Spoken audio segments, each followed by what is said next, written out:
Yo guys, welcome to week 3 of the Autocross event. This was the second week of scoring and the third week overall that we were doing Autocross. If you saw the last video, you know that we did our first 2 events in one video.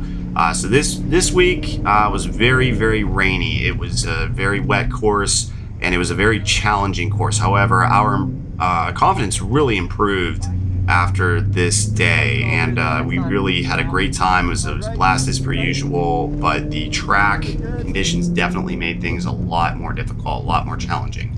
I had a lot of trouble learning and adapting to this at first, but once I got the hang of it, it was a very good week for me, and I had some really good times. How about you, Kevin? Yeah, definitely. The first couple of runs of the day were definitely a challenge with all that rain we had. It was really slick, and you never really knew where you were going to lose the car. It was always kind of up in the air, and you had to feel it out each lap because we had constantly changing conditions.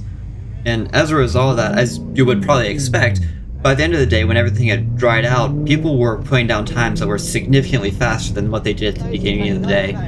Not only were the track conditions better overall because we didn't have to contend with the rain, but people had also learned the track by that point, and they just had more confidence in where they were going and the line they wanted to take overall. Did you feel that way, Wyatt, by the end of your runs? Oh, absolutely. And I think it's important to know, because I don't think we talked about this in the last video, they do change the course every week. That's something I didn't know about Autocross. I don't know if that's common knowledge with people doing this or thinking about doing this, but if you're new to this, I had no idea that they change the course every single week. So literally every single week we have to figure out exactly what the track is and how it's working and what we're doing on it. You have to figure all of that out. You have to walk the track, you have to learn it, and it usually takes 1 to 2 laps to actually learn and figure out how the track, where you're going. And that's something that I've been trying to, even to this day, that I've been trying to get better at, is learning the track. And that way I don't have to sacrifice 2 out of my 6 laps that I get to try to learn the track and figure out where everything is. The faster you learn this stuff when you're there, you can utilize more times. Because as you'll see later on in the season, I have a couple laps where I really screw up, and you don't get those laps back. So it's really challenging. But this was a great day overall. Yeah, I would have to agree. And I think what you just said right there, Wyatt, touches on a really big thing for both of us, where we both just have personal improvements that we can make as we go forward with autocrossing. You for learning the course, I have a little bit more of a grasp on that because, like we said in the last video, I have a little more experience doing autocross than you do. So we have different things we need to work on, but for you, learning the course faster so you don't have to waste runs, you can plan your line out a little bit more.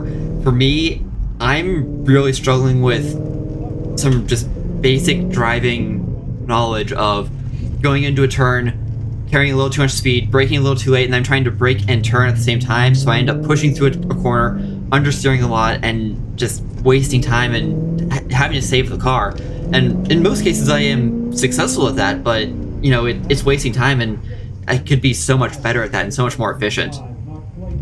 You don't really realize just how short a second, or how long a second is, or how much time a second is until you really start doing this. I think that's the crazy thing about that. When you're saying like, oh yeah, you have to make a quick adjustment, you think like, oh okay, that's not a big deal, you save the car, but you don't realize that cost you half a second. It's like, to normal people, that sounds like, oh, that's no time at all. But when you're doing this, you really get a sense of like, holy cow, like that's a lot of time. Like that's huge. That's the difference between, there's a big, it's a 34 and a half to a 35. That doesn't sound like a lot, but it is in the racing world. You don't really understand that, fully grasp that, how much time you sacrifice on each one of those mistakes that you're doing. And it's... Oh yeah, and to that point exactly, each of those mistakes, it takes a millisecond for you to push the car just a little bit too hard, to break the rear tires or the front tires loose just that little bit,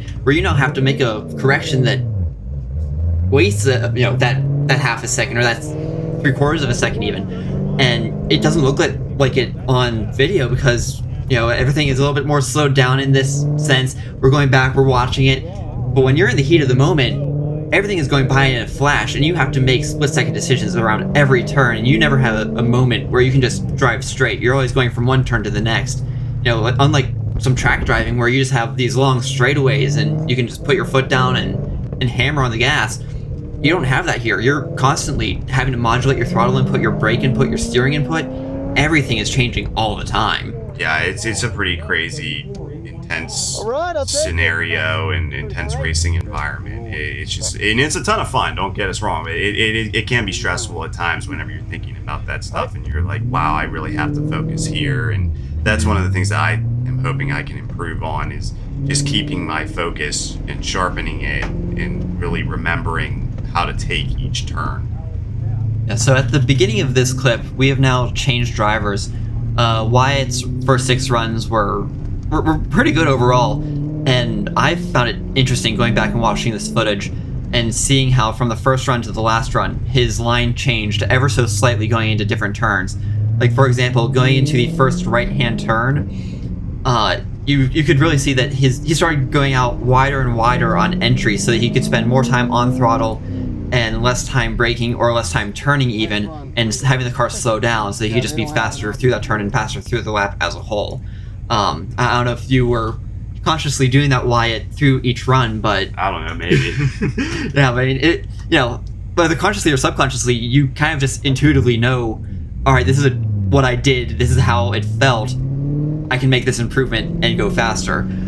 Which is another really interesting thing to me with autocrossing and driving in general, is you do so much by feel and just right. Yeah, I have to agree with that, because there's really, and that's why it's interesting. There's a science to this and there's not a science to this. Like it's kind of like you can sit here and focus on each turn and think about how you want to take it, and I do think that ultimately is what will give you that edge. However, there's also just this feeling that you get. There's this understanding like, okay, I can do this differently. Let's see how this works. Let's see how this feels. And you can kind of feel the car, what it's doing and how it's responding to what you're doing with it. And it's definitely something that you can learn and kind of get a feel for. So you don't have to be as calculated as you might think you do. At least not at first. I think eventually you do have to get that way, but like at the beginning, it's not as important as it is. It's kind of like you're learning something and then you're mastering something. I feel like that's the mastering, and I think we're still in the learning. Or at least me, I'm still in the learning phase. Yeah, no, I absolutely agree with you. And I think that part of that comes down to like the science versus just the nature of a lot of the science is in pre-planning and figuring out what you need to do before you even get behind the wheel of the car. It's everything that you have to think about when you're setting a car up for racing: the suspension, the wheels, the tire pressure. I mean, if you have a passenger, if you don't have a passenger, is it just like, how is that going to change the dynamic of the car itself and the weight distribution? A lot of that is things that you have to think about, but at the end of the day, whenever you finally get into the car and get driving, you're not going to necessarily think about, oh, I have somebody sitting beside me that's 180 pounds, I have somebody sitting beside me that's 230. You're just going to know what that feels like, and you're just going to go and do it. Yeah, I have to agree with that. You're not going to be sitting there, obviously you're not going to be sitting there crunching numbers, I mean, it's just, that's kind of crazy. I don't know, I think it'd be kind of entertaining sitting there in the car with the calculator as you're driving. Yeah, well, I mean, there are those human calculators out there, guys, which I am not one of them, and I don't think Kevin is either. But, dear God, no. Yeah, they might be able to sit here and figure this out, but I certainly can't, so... I'm sure majority of you guys can't either. So yeah, it's just one of those things where it's like, yeah, you have a bigger passenger, or you might have a smaller passenger, you might have no passenger, and the car is going to react differently just by the nature of the physics, but I don't think I'm attuned enough to notice that just quite yet. Yeah. I do think I'm picking up on it a little bit, but that's definitely not something you're just going to instantly notice as soon as you get into a car, especially if it's your first or second week doing it. Oh, absolutely. I think that's one of the differences between you and I just as drivers. Since I have a little more experience, I am picking up on that a little bit more, and I'm picking up on like the body roll of a car and how it rolls into a turn a little bit and then sets, and then you feel like you have the full grip to play with. And it really is something that you feel out and you pick up over time. And I don't think it takes a lot of runs or a lot of experience to learn, but it definitely does take a little bit, and definitely a learning curve.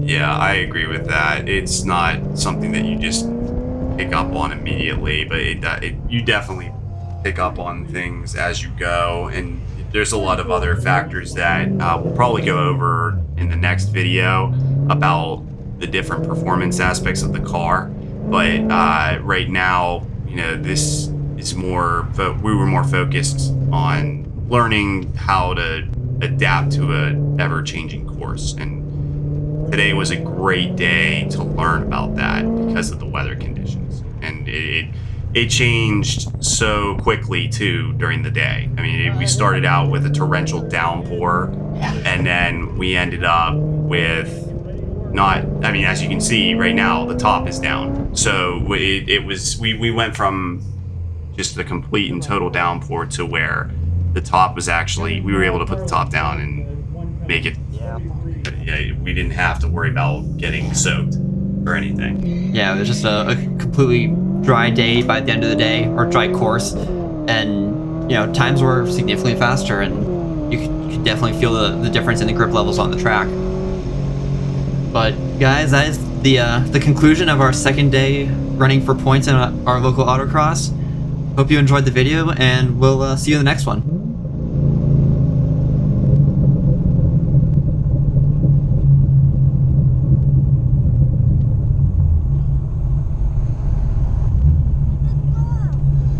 I was wondering what happened to you.